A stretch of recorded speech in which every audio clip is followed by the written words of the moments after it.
Yo, what is up YouTube, man? At this point, I'm sure you guys have all seen the new 6'9" glitch build in NBA 2K22 Next Gen. If you guys haven't, I made a video on it, and I'll link it at the end of this video if you guys want to actually see exactly how to make this build.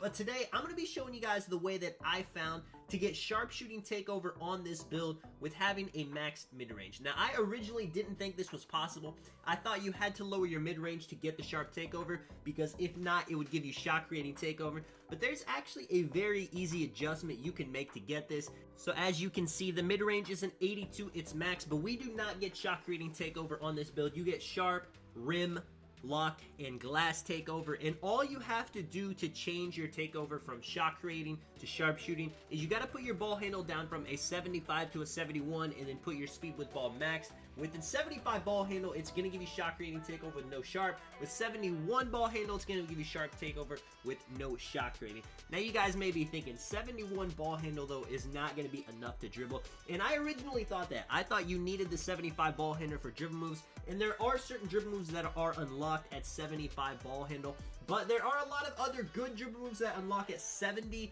and there's honestly more than I thought. So you can definitely dribble efficiently with a 71 ball handle, even a 70 ball handle. Now I wouldn't put it any lower than that if you want to dribble on this build. Another thing I did have to do compared to my original build, on my original build I have the 92 driving dunk for the elite contact dunks. You can't have that on this or it'll give you slashing takeover instead of sharp, so I lower my driving dunk to an 86. That gives me the ability to still get limitless takeoff for only 4 badge points, which I definitely think is worth it. And I have my close shot really high on this build. I just wanted that just in case I do get under the rim with a guard. I can post hook over him. I can do a lot with it. If you don't care about close shot, you could definitely lower it and put it somewhere else, but that's how I wanted to make the build.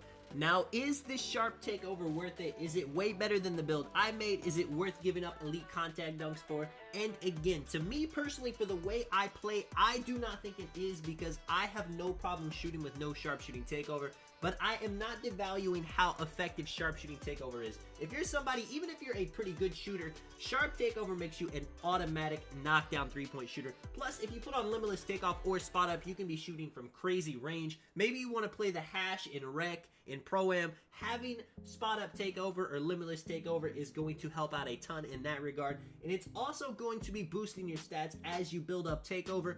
And if you have accelerator on your build, you know, you hit one three-pointer, then your three-pointer and mid-range are both going up 1, 2, 3 attribute points just off of that. I would say making sure this build gets sharp takeover is more valuable to people that play with other bigs on their team, where you're playing as not so much the big man getting rebounds, guarding the rim, but you're more of a lock. You know, you don't have to be guarding ball, but you're still guarding perimeter players. You know, glass takeover and rim takeover are good, but those aren't going to have that much value if you're not crashing for rebounds or trying to block shots at the paint. Lock takeover is always going to be good no matter what, especially on a build with this, with high steal rating, high perimeter defense, high block. And now comparing this build to mine, it's really, you know, slashing takeover versus sharp takeover.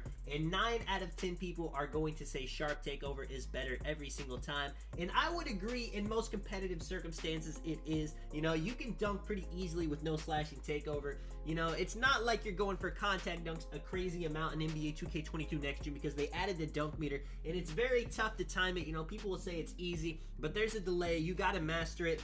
But I'm going to end this video with a gameplay on the 6'9" build that I made with slashing takeover, 92 driving dunk, elite contact dunks. Now, I wasn't planning on using this gameplay in the video originally, but as you watch the gameplay, you're going to see it's actually the perfect gameplay to put in the video. So I'm going up against Instant Rep. You see, he's got the 100 rec games played. He's got the suit. He's a level 39 in Season 3. If you guys are watching this later in the day, there's like 32 days left of the season. I'm only a level 15. This guy is a grinder. He has been playing. He is a tough matchup. I'm not gonna lie. You're gonna see he plays very well. First thing I notice is he's playing high, so I'm not gonna waste any time. I'm gonna rim run right to the paint. Now, I'm gonna be honest, you do not need 92 driving dunk. You do not need slashing takeover to do that. The other build with sharp takeover could do that easily, and you see this guy starting right off. He's dribbling very different from a normal player, and he fades to the 3. I kind of give that up way too easy. I'm not gonna lie. I was not expecting it. It was a pretty good move, so I'm gonna be ready for it. Now, let me just go ahead and say, first game on of the day, my dribbling is looking a bit rusty. Don't worry, as the game picks up, it'll start picking up as well. And my point really isn't going to be made until I score about 8 points. I get slashing takeover. My defense is ready. You see, I'm about to block this. this guy as he runs to the rim. If dudes are shooting threes in the market, you cannot let them keep hitting threes and you're only taking twos. So you do got to play high at a certain point.